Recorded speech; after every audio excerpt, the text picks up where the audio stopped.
Hi అండి. Welcome back to worry miracles. నేను మీ Shravani.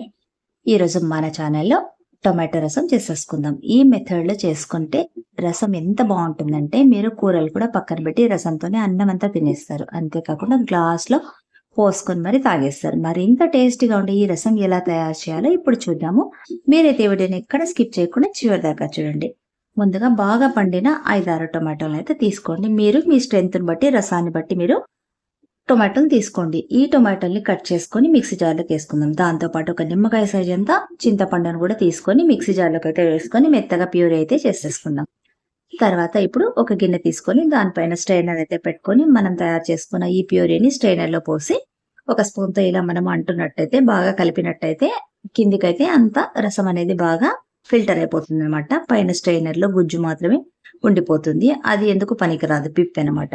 So మనము వాటర్ పోసుకుంటూ పైన ఇలా స్పూన్తో కలుపుతూ ఉన్నట్టయితే మనకు ఫ్రెష్ అండ్ ప్యూర్గా ఉండే రసం అయితే గిన్నెలోకి అయితే వచ్చేస్తుంది అనమాట. అంతా చూసారు కదా, స్పూన్తో ఇలా అన్నట్టయితే ఎంత బాగా వస్తుంది కదా రసము. అందులో ఇంకా ఏం ఉండదు అనమాట, నీట్గా ప్యూర్గా ఉంటుంది రసం. చూసారా పైన గుజ్జు అంతా ఇలా ఉండిపోయింది. ఇది ఎందుకు పనికిరాదు ఇంకా. సో దీన్ని బాగా ఇలా స్పూన్తో ఒత్తేసుకొని పక్కన పడేసుకుందాం. ఇంకా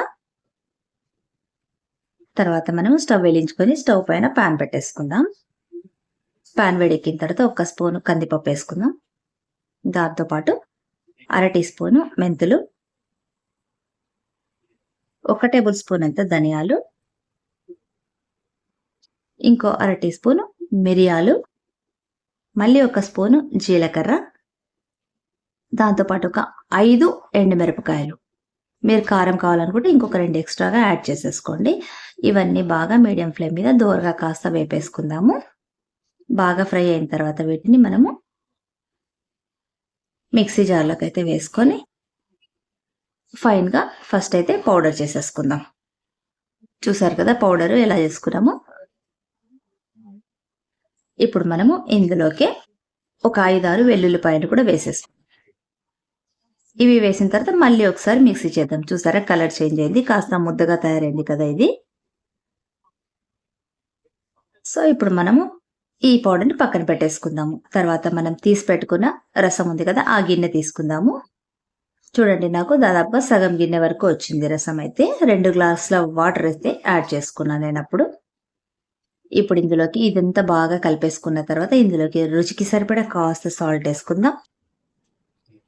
అలాగే 1/2 టీ స్పూన్ అంతా పసుపు వేసుకుందాం. 1 స్పూన్ అంతా నేను బెల్లం పొడి అయితే వేసుకుంటున్నా. మీరు కావాలంటే బెల్లము చిన్న ముక్క వేసుకోవచ్చు. అలాగే గుప్పెడంతా కొత్తిమీర కూడా వేస్తున్నాను.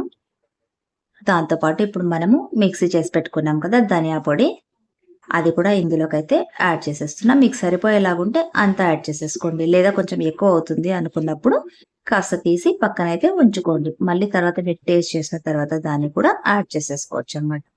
అందుకోసమే నేను కాస్త అయితే పక్కన తీసి పెట్టేసుకున్నాను అనమాట. ఇంకొక స్పూన్ అంతా మిగిలింది, అది పక్కన పెట్టుకున్న తర్వాత టేస్ట్ చేసుకున్న తర్వాత నేను దాన్ని కూడా యాడ్ చేసుకోవాల్సిన అవసరం వస్తే చేసేసుకుంటాను.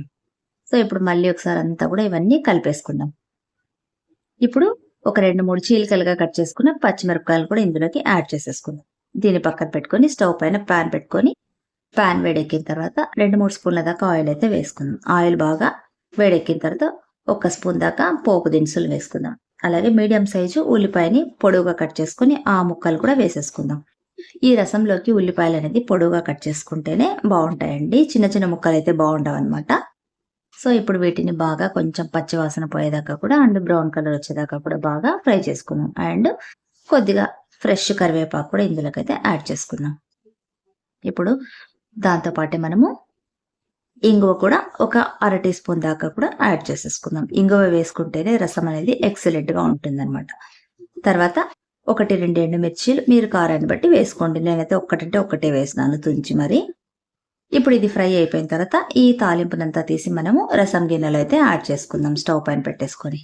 చూసారు కదా, ఇప్పుడు స్టవ్ వెలిగించుకొని ఇది మనము టేస్ట్ ఇంకా కొంచెం రెట్టింపు చేసుకోవాలనుకుంటే ఇందులోకి ఒక 1/4 టీ స్పూన్ దాకా ఎండు కొబ్బరి పొడి అయితే వేసుకున్నాను నేనైతే టేస్ట్ కోసమని. మళ్ళీ ఒకసారి అంతా కలిపేసుకొని దీన్ని బాగా మనము మరగనివ్వాలి. అండ్ పొంగిపోకుండా చూసుకోవాలన్నమాట. పొంగిపోతే టేస్ట్ అనేది అస్సలు బాగుండదు, టేస్ట్ పోతుంది అనమాట. అందుకే బాగా చూడండి బాగా మరుగుతుంది కదా, ఇలా బాగా మరగాలి. అండ్ క్వాంటిటీ కూడా కాస్త అయితే తగ్గుతుందన్నమాట. సో చూసారు కదా, చాలా బాగుంటుంది టేస్ట్. మనకు జలుబు, దగ్గు, జ్వరము ఉన్నప్పుడు నోరు టేస్ట్ పోయి ఉంటుంది కదా, అప్పుడు ఈ మెథడ్లో చేసి చూడాలి. మీకు కూడా తప్పకుండా నచ్చుతుంది. మీకు ఈ వీడియో నచ్చినట్టయితే మీ ఫీడ్బ్యాక్ ఇవ్వండి అండ్ ఈ వీడియోను మీ ఫ్రెండ్స్కి, ఫ్యామిలీ మెంబర్స్కి షేర్ చేయండి. ఇప్పటిదాకా నా ఛానల్ సబ్స్క్రైబ్ చేసుకున్న వాళ్ళు సబ్స్క్రైబ్ చేసుకోండి. అండ్ నెక్స్ట్ ఇంకొక మంచి వీడియోతో మళ్ళీ మీ ముందుంటా. Until then bye. Thanks for watching.